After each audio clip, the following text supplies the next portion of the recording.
Bonjour les amis, bienvenue sur la dernière vidéo des préparations du Tour du Monde qui est consacrée à la préparation de notre sac à dos. Pour le sac à dos, effectivement, moi j'ai pris parti d'acheter un sac de chez Decathlon de la marque Fort Class. C'est un Travel 900. J'ai pris un 60 litres plus 10 parce que au départ je voulais pas que ça pèse trop sur le Tour du Monde, donc ça m'allait très bien en termes de capacité et en termes d'ergonomie aussi, je le trouvais plutôt sympa. En ce qui me concerne, moi j'ai pris pareil sur la marque Decathlon puisqu'ils sont assez réputés sur le rapport qualité-prix. J'ai pris donc le Fort Class MT100 EasyFit en 70 litres. Donc pareil, en termes de capacité, on a pris quand même assez conséquent puisqu'on a quand même 10 mois de notre vie dans un sac à dos. Mais ça reste quand même supportable dans un sens puisqu'on s'est organisé à l'intérieur du sac, c'est ce qu'on va vous montrer, avec on appelle des pushs ou alors des pochons pour bien organiser notre sac à dos. Du coup, tu veux faire quoi? Est-ce que tu veux que je déballe mon sac ou toi le tien? Ben, je peux présenter mon sac si tu veux, il n'y a pas de problème. Bah, vas-y. Donc en ce qui concerne le Fort Class MT100, puisque la composition pour deux sacs masculins, ça va être la même, donc on va présenter qu'un. Donc ce que je vous disais sur les pushs, bon, déjà tout ce qui est pharmacie. Ce qu'on a trouvé plutôt intéressant, c'est que à l'intérieur du sac, il y a effectivement tout ce dont on a besoin pour la pharmacie, mais surtout, au lieu de prendre les boîtes, on a retiré les boîtes pour pouvoir garder juste les plaquettes avec des élastiques. Et on a partagé les traitements, c'est-à-dire que David a la moitié, moi j'ai l'autre moitié dans ma trousse de pharmacie, parce que si un sac disparaît, qu'il nous reste en retard, qu'il nous reste une pharmacie quand même. Voilà, donc on va pas vous refaire la pharmacie et la partie vaccin. Donc vaccin, vous avez vu la vidéo. Et en ce qui concerne la pharmacie, évidemment, on a l'essentiel des premiers soins. Donc tout ce qui va être pansement, désinfectant. Également tout ce qui va être avec les régimes alimentaires là-bas, automatiquement les plats forcément épicés ou des choses comme ça. Ça peut arriver ce qu'on appelle la tourista, donc tout ce qui est traitement de diarrhée, tout ce qui est constipation, tout ce qui va être également mal de ventre, évidemment les antalgiques, tout ce qui va être paracétamol et ibuprofène. Et on a appris également de la biafine au cas où pour les coups de soleil, ça reste important. Des pansements, donc on a dit pour les premiers soins, au cas où pour les ampoules. Et donc pour les yeux. Et pour les yeux, ouais. À chaque fois on n'y pense pas, mais on se dit du sérum physiologique. Et également du 5 sur 5, donc ça c'est la marque, mais c'est un répulsif anti-moustique qui permet de se protéger, donc notamment du paludisme ou de la malaria. Voilà en ce qui concerne la pharmacie. Si on peut en parler de ça, le médecin a prescrit Anapen. Je te laisse en parler. Alors l'Anapen, c'est tout simple, c'est juste, c'est un peu fou, mais si jamais on vient manger quelque chose dans un pays auquel on est allergique ou allergique à un insecte qui viendrait nous piquer, c'est une piqûre d'adrénaline qui se fait par nous-mêmes, c'est une auto-injection d'adrénaline. Ça évite bien des soucis pour le temps de trouver un hôpital et de se faire traiter correctement. On trouvait ça important, le médecin aussi. Donc voilà, il y en a une chacun et il vaut mieux prévenir que guérir. Alors après, on a, vous voyez, sur chaque couleur, donc en fait, petite astuce de voyageur que j'ai récupéré via d'autres backpackers, c'est de prendre plusieurs couleurs différentes pour trouver facilement. Quand vous ouvrez votre sac, c'est quand même pas évident, vous avez vu, tout est assemblé. Et pour avoir voyagé en backpacker sur la Thaïlande il y a quelques années, je peux vous dire que c'est galère parce que je n'avais pas cette stratégie-là de push pour compartimenter les choses. Et en fait, c'est vite le bordel dans votre sac à dos, quoi. Donc voilà, un autre push donc, qui est dédié, donc celui-ci, je ne connais pas encore les couleurs exactes à quoi ça correspond. Ça concerne les bas, en fait. Donc il y a, en ce qui me concerne, il y a un short plutôt bien habillé, un short de plage et également un pantalon style chino, voilà, pour être bien habillé et pour avoir quelque chose, un pantalon, voilà. Et sur moi, le jour du départ, j'aurai un survêtement, un pantalon de survêtement. Autre push, celui des sous-vêtements. Je te laisse en parler du coup. Ouais, du coup, il y a à l'intérieur les boxeurs et les chaussettes. Donc il y a 6 boxeurs, 6 paires de chaussettes. Ça va nous permettre de faire une rotation avec le lavage automatique ou à la main, ça se passe très bien aussi. C'est des choses qui sèchent assez rapidement, donc on n'aura pas trop de soucis de ce côté-là. Allez, un autre push, celui des t-shirts du coup, des hauts. Ouais, je le fais du coup. Pour les hauts, au départ on est parti sur une base de 8 t-shirts parce que on s'est dit on va crapahuter, on va quand même pas mal transpirer. C'est bien d'avoir un t-shirt de rechange au moins pour la semaine. Sauf que en réfléchissant, on n'aura pas de laverie automatique partout. On n'aura pas forcément le temps aussi de laver les t-shirts parce que qui dit laver le t-shirt, il faut attendre qu'il sèche. Et on voulait pas juste s'embêter à se dire on va mettre un t-shirt mouillé dans le sac, ça va être compliqué. Donc on partait sur 8 t-shirts, on les met à l'intérieur, tout va très bien, ça rentre, on les met dans le sac et là on se rend compte que ce push-là, il prend quand même pas mal de place à l'intérieur du sac, ça tire un peu sur les coutures, donc on est revenu sur le nombre et on est parti sur 5. 5 t-shirts, ouais, enfin 5 hauts en tout cas. En fait, un t-shirt technique pour le running, hein, pour le sport. On a pris donc 3 t-shirts chacun en coton classique. Et on a pris également une chemise à manches longues chacun, ce qui nous permettra en fait pour les soirées d'avoir un dessus pas trop encombrant, en tout cas qui tienne pas trop chaud pour les soirées un peu chaudes et pour éviter de se faire piquer aussi par les moustiques. Ouais. Voilà pour la partie des explique ouais. Si tu veux comment on a fait pour plier parce que... Ah oui, juste pour plier, bon c'est une petite tactique mais ça on l'a vu pareil dans d'autres collègues des backpackers, hein. On évite de plier en carré, donc on a plutôt optimisé en roulant les chemises et les t-shirts et tous les vêtements en général, et ça nous permet d'avoir des vêtements pas trop froissés et surtout aussi de gagner de la place, d'optimiser dans les pushs, ceci. Les pushs, c'est important de le dire, vous en avez un peu partout, hein. Vous en avez dans les magasins spécialisés comme Decathlon, vous allez payer assez cher finalement, c'est pas donné. Donc nous on a pris la décision de le prendre plutôt sur des plateformes genre Amazon, Temu. Vous avez, je fais la pub pour d'autres plateformes étrangères, c'est pas bien, mais c'est vrai que c'est pour ceux qui veulent respecter un budget équipement, ça reste plutôt correct. Et je trouve que c'est plutôt bien fait parce que au-delà des couleurs, en plus, vous avez des petits logos qui représentent en fait ce qu'il y a à l'intérieur. Donc là, en ce qui concerne les sous-vêtements, tout ce qui va être la pharmacie, c'est bien stipulé. Donc vraiment, si vous devez aussi, lors de la douane, vider votre sac pour un contrôle, ça va quand même assez rapidement. Et voilà, en termes d'optimisation du sac, c'est quand même top. C'est ce qui nous convenait le mieux en tout cas. Exactement. Autre chose, donc on a un sac avec une paire de chaussures de randonnée chacun pour les treks, avec à l'intérieur on a glissé une paire de tongs pour la plage, et sur nous on aura donc une paire de tennis pour être plus confortable, voilà. Mais en termes de chaussures, on est resté assez light parce que mine de rien ça prend pas mal de place dans le sac. Bien, après il reste la trousse de toilette. Donc dans la trousse de toilette, les solaires, tout ce qui concerne également donc le brossage de dents.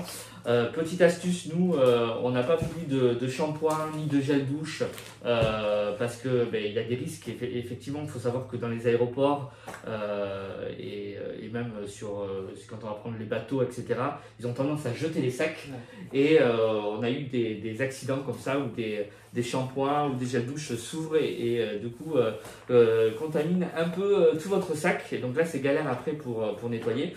Donc on est parti sur du shampoing sec et savon. Donc je laisse un peu t'expliquer les choses parce qu'on n'a même pas pris de boîte à savon pour optimiser parce que ça prend beaucoup de place. Exactement. Du coup, on a décidé de partir avec un savon solide et un shampoing solide pour la simple et bonne raison que c'est économique.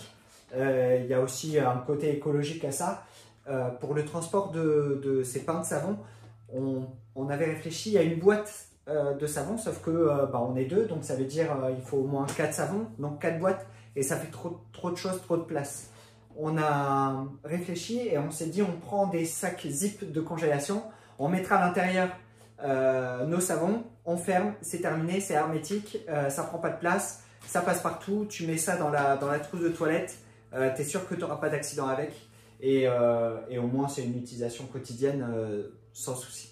Donc vous avez vu, mine de rien, ça prend quand même pas mal de place, mais l'avantage c'est qu'on repère facilement ce qu'il y a à l'intérieur.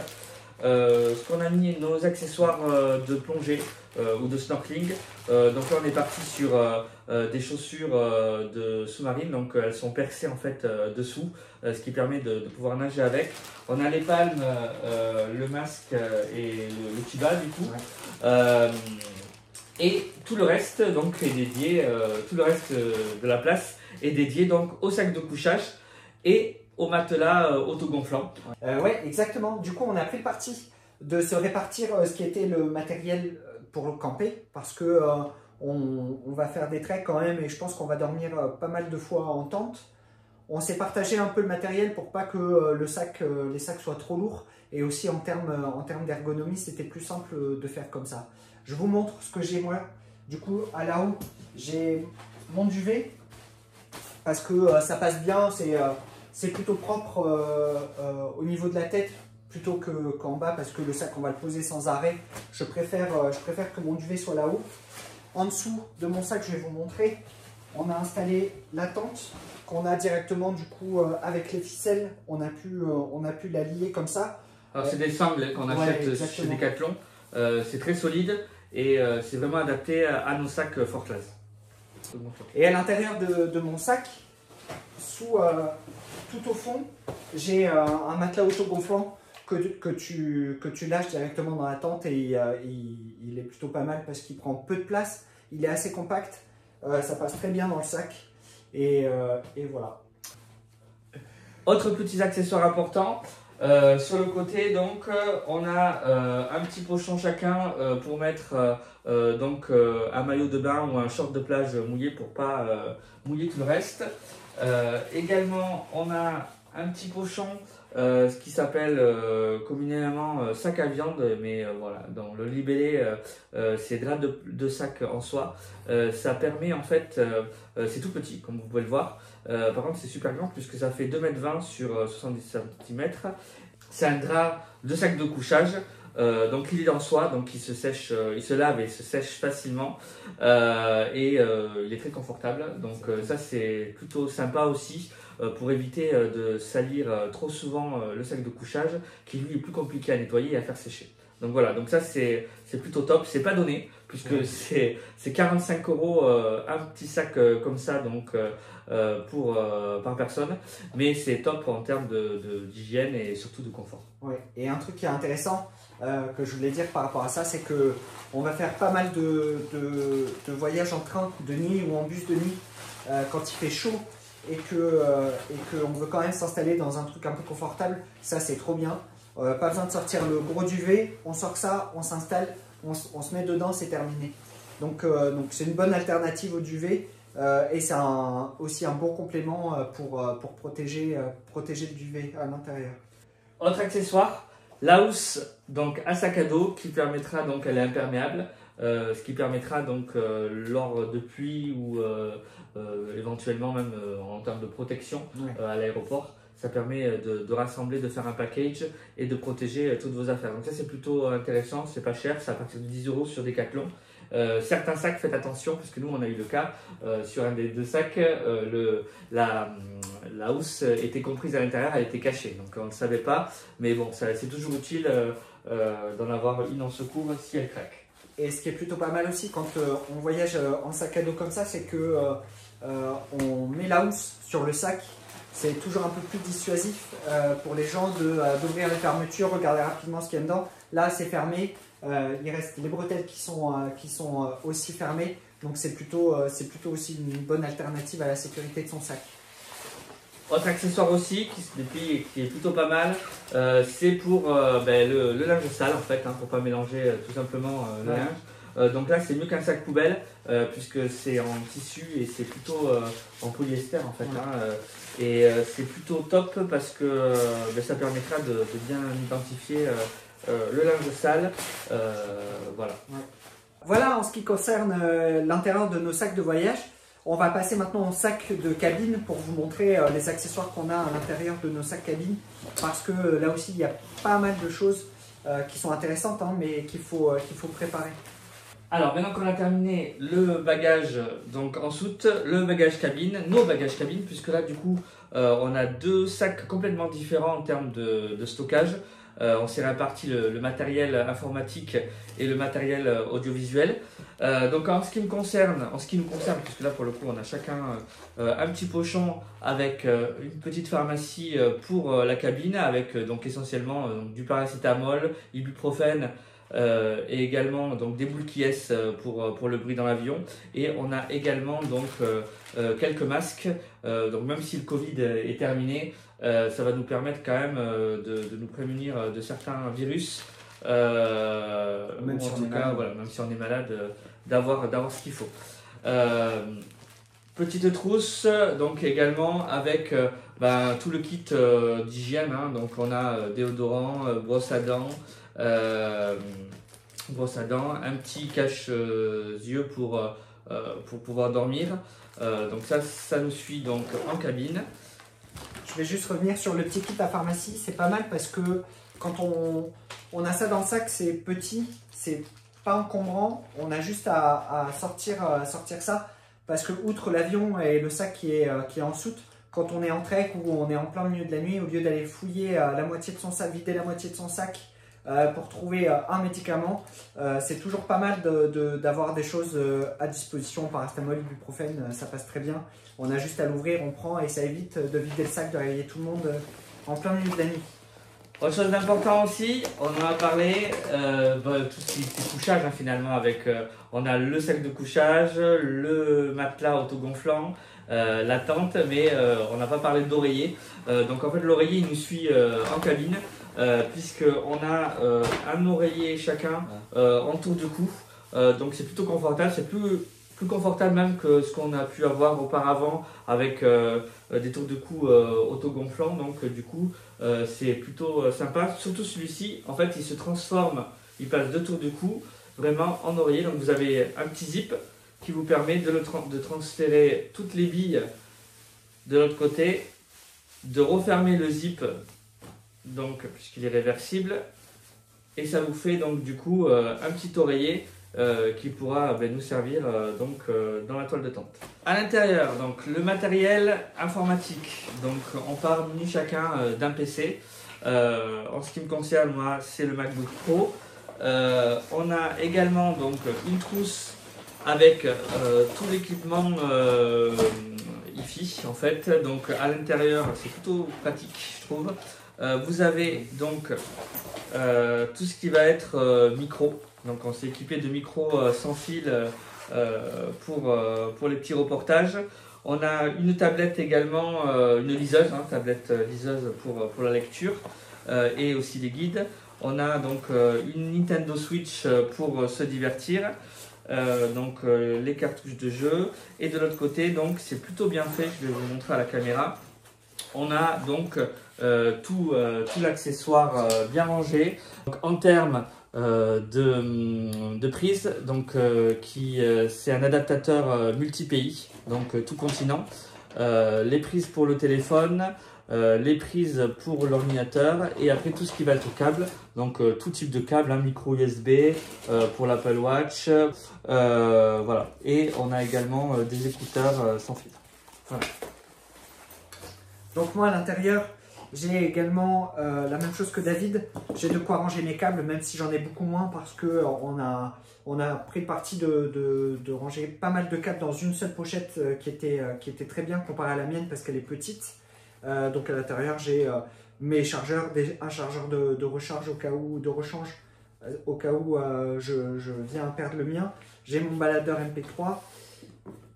J'ai les perches. Du coup, ça passera dans mon sac. C'est une perche qui est universelle. Elle s'adapte un peu partout. J'ai une Nintendo DS aussi pour passer un peu le temps. Et j'ai également dans mon sac à dos un drone pour pouvoir filmer correctement des paysages magnifiques qu'on espère et vous rendre aussi une meilleure qualité d'image. Et la GoPro, bien sûr. Donc l'essentiel des vidéos se feront avec les caméras du téléphone qui sont en 4K. Donc vous aurez quand même des reportages, des reportings qualitatifs. Et pour tout ce qui va être donc aventure en sous-marine ou sur l'océan ou en vélo, etc. On a donc l'équipement GoPro pour pouvoir vous faire partager de belles images. À l'intérieur du sac, il faut penser aussi à avoir tout simplement de la lumière, parce que qui dit camping dit lampe de poche. Alors lampe de poche, 2 types de lampes de poche du coup, et on a même une frontale chacun qui vont nous permettre sur des sites qui ne sont pas du tout éclairés de pouvoir s'éclairer. Les jumelles, je sais plus si j'en ai parlé. Les jumelles, tu n'en as pas parlé. Une paire de jumelles, on a décidé de prendre des jumelles aussi. Alors une paire pour 2 parce que là, vu le coût. C'est quand même assez onéreux d'acheter une paire de jumelles. Et c'est quand même de qualité et on peut se partager ça sans problème, en tout cas pour les treks et aussi pour voir. Pour les safaris, pour les safaris notamment en Tanzanie, ça va beaucoup nous servir. Exactement.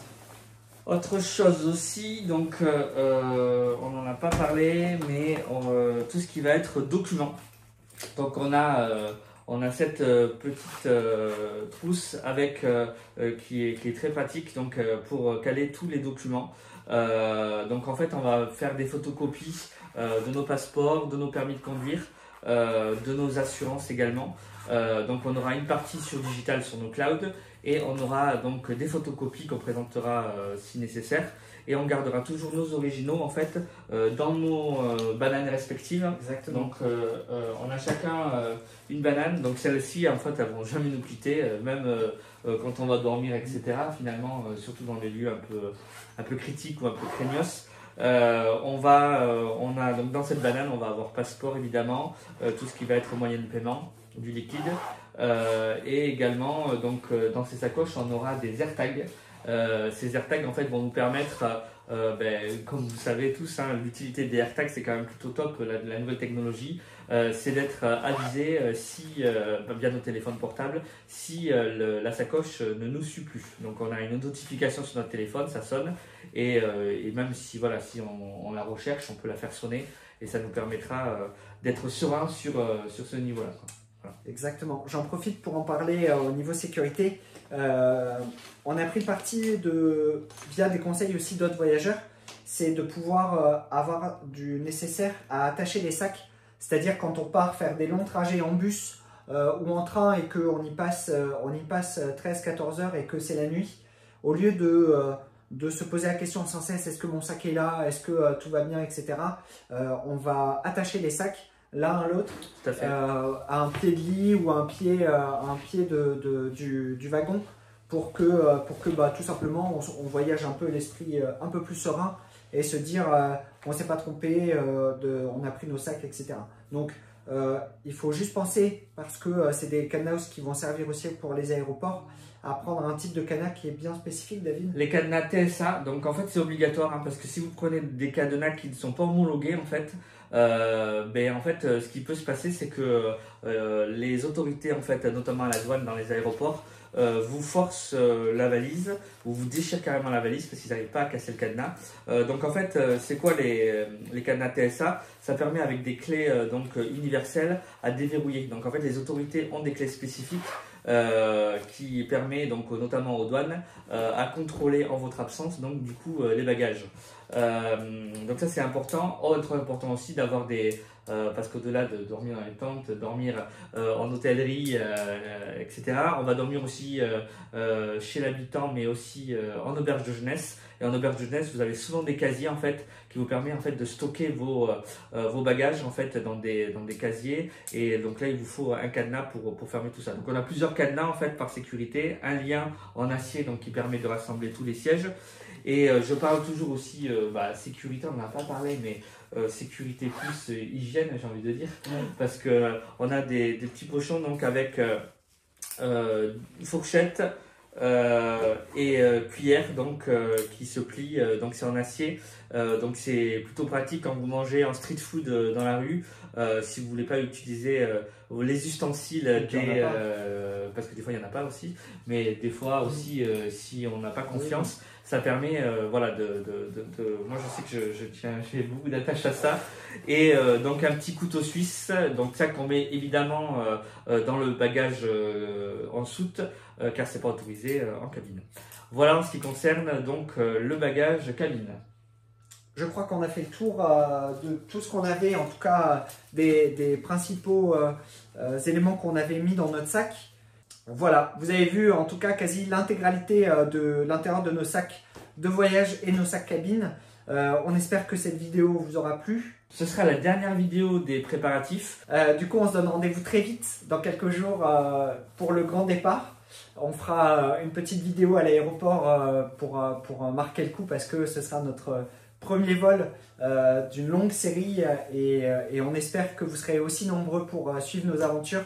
On va essayer du mieux qu'on peut vous faire découvrir des paysages magnifiques, des treks, des animaux. On vous donne rendez-vous en live donc le vendredi 1er décembre. On vous confirme l'heure dans les réseaux sociaux. Exactement. N'hésitez pas, continuez, vous êtes déjà bien nombreux, on le sait. Mais si vous avez des questions, marquez un petit commentaire, on se fera un grand plaisir d'y répondre. Le petit pouce bleu, ça nous fait toujours plaisir. Et abonnez-vous. N'hésitez pas à partager aussi, partager à vos amis, partager à votre famille. C'est une réelle aventure et ce sera sans filtre, donc ça va être intéressant. Il y aura certainement aussi des galères qui vont vous faire rire. Mais bon, voilà, ça fait partie du jeu de ce tour du monde. Allez, à très vite. Ciao, ciao, bye bye.